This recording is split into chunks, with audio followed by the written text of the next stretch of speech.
ইশরাক শান্ত ভঙ্গিতে জবাব দিল, আমি এখনও তাকে স্পর্শ করিনি, ফ্লোরে ঘুমিয়ে আছে। মোহিনী, প্লিজ আমাকে এসব থেকে মুক্তি দাও। তুমি তোমার মতো করে জীবনটা গুছিয়ে নাও। আমি তার সাথে খুব অন্যায় করছি। মোহিনী এবার শব্দ করেই হেসে ফেলল, অতঃপর গা ছাড়া ভাব নিয়ে বলল, এটা অসম্ভব নয় ঈশাক, তুমি আমাকে ছাড়া কারো হবে না। ওই মেয়েকে আমি একবার দেখতে চাই। সে কত রূপবতী, যা দেখে তোমার মা ঘায়েল হয়ে গেছে। আমি তোমাকে না পেলে অন্য কাউকে এত সহজে পেতে দিব না। কোহিলী দরজার আড়ালে দাঁড়িয়ে ঈশাকের সমস্ত কথা শুনছে। পুনরায় নিশ্চুপ হয়ে ফ্লোরে গিয়ে শুয়ে গভীর ভাবনায় বিভোর হলো। নিজেকে নিজে প্রশ্ন ছুড়ল, দেয়ালের ফ্রেমে থাকা মহিলাটা তাহলে উনি? কিছুক্ষণের মধ্যে ঈশাক রুমে এসে ফ্লোরে হাঁটু ভেঙে বসে মৃদুস্বরে কোহিলীকে ডাকল। চোখ খুলতেই অপরাধী সুরে বলল, আমি দুঃখিত, আসার পর থেকে খারাপ আচরণ করে ফেলেছি। একটু পেরেশানিতে ছিলাম, তাই দয়া করে আমার উপর ক্ষোভ রাখবেন না। কোহিলী ম্লান হাসল, সমস্যা নেই, আমি এসবে অভ্যস্ত।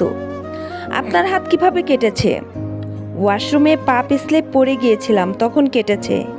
ইশরাক ইতস্তবোধ নিয়ে পুনরায় নিচু স্বরে বলল, এভাবে ফ্লোরে ঘুমালে আপনার ঠান্ডা লাগবে। দয়া করে বিছানায় এসে ঘুমান। আর বিষয়টা আম্মু জানলে খুব কষ্ট পাবে।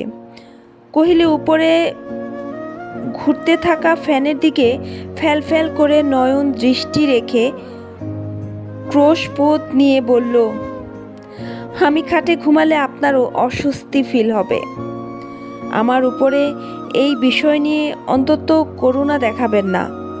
যেদিন আপনি মন থেকে মেনে নেবেন, সেই দিন আমাকে আপনার বুকে মাথা রেখে শান্তিতে ঘুমাবো আমি। আর আপনি নিশ্চিন্তে থাকেন, শাশুড়ি মা এসব বিষয় কখনোই জানতে পারবে না। ইশরাক এতক্ষণ মনোযোগ দিয়ে শুনছে সবটা, কিছু বলার মতো ভাষা খুঁজে পেল না। চুপচাপ বিছানায় গিয়ে ঘুমানোর চেষ্টা করল, কিন্তু ঘুম আসছে না।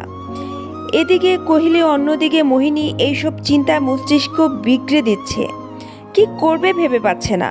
মোহিনীর ভাবনা থেকে বেরিয়ে আসতে চায়, কিন্তু কিছু স্মৃতি হৃদয়ে আঁকড়ে আছে, যেগুলো মাথা থেকে নিষ্কাশন করতে পারছে না।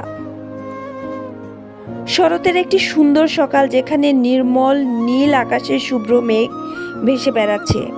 শিশির ভেজা গাছের পাতার উপর সূর্যের সোনালি আভা পড়ছে। চারদিকে শান্ত এবং স্নিগ্ধ পরিবেশ বিরাজ করছে। শিউলি ফুল ফুটছে রাস্তার পাশে এবং বিলে জলে সাদা শাপলা ফুটছে।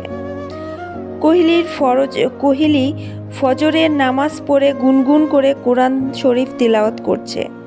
ইশরাক ঘুম ভেঙে গেছে, মুগ্ধ হয়ে মিষ্টি সুরে তেলাওয়াত শুনছে। মনে হয় যেন এই কণ্ঠ জাদু আছে। হৃদয়ে কম্পন ধরছে। কিছুক্ষণ পর কোহিলী উঠে ইশরাকের শান্ত শরীরে ফু দিচ্ছে, অতঃপর দুই চরণ চুম্বন করছে। ইশরাক স্তব্ধ হয়ে নয়ন অবদ্ধ করে রেখেছে।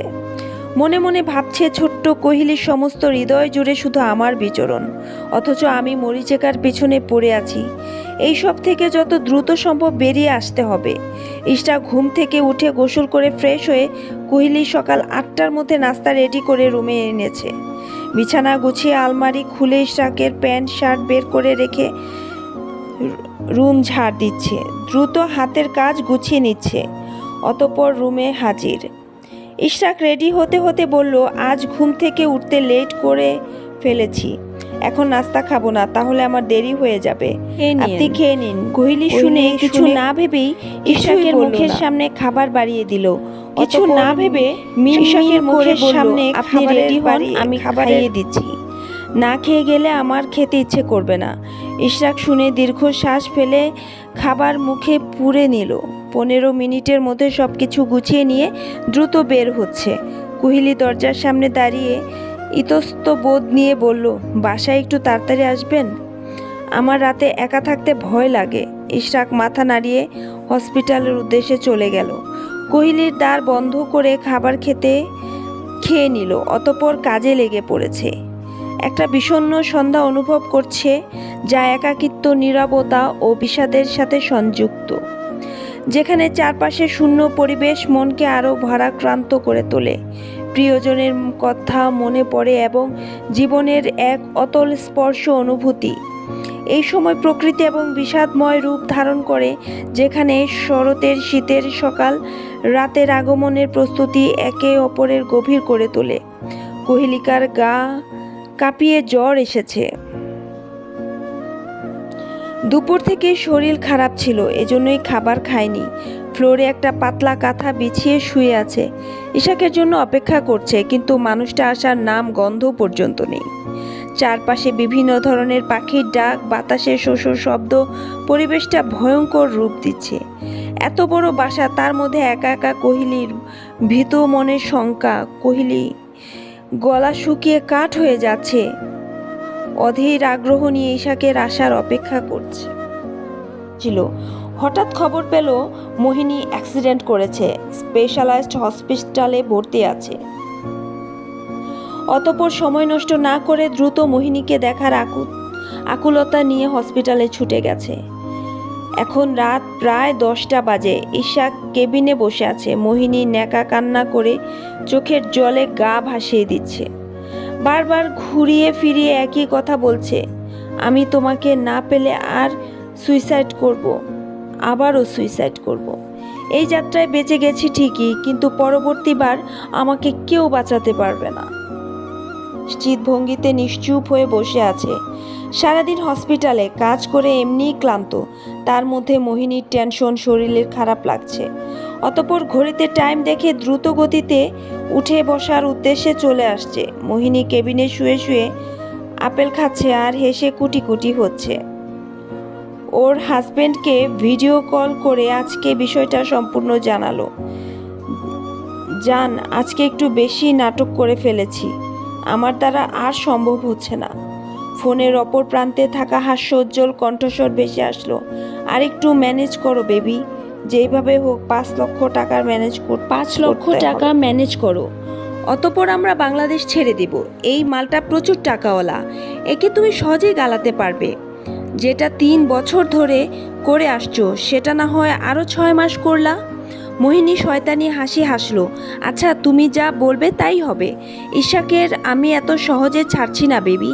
আজকে দুর্ঘটনাবশত অ্যাক্সিডেন্ট হয়ে গেছে। ইশাকের সামনে বিষয়টা এমনভাবে তুলে ধরেছি, ভেবেছে আমি ওকে পাওয়ার জন্য সুইসাইড করতে গিয়েছিলাম।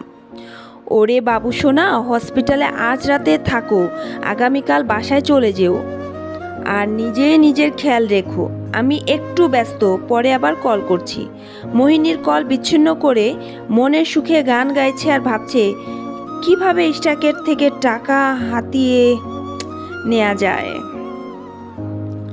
কলিং বেলের আওয়াজ শুনে কোহিলী দরজা খুলে ইশাককে দেখে স্বস্তি পেল। কাঁপা কাঁপা কণ্ঠে শুধালো, আসতে দেরি হলো যে?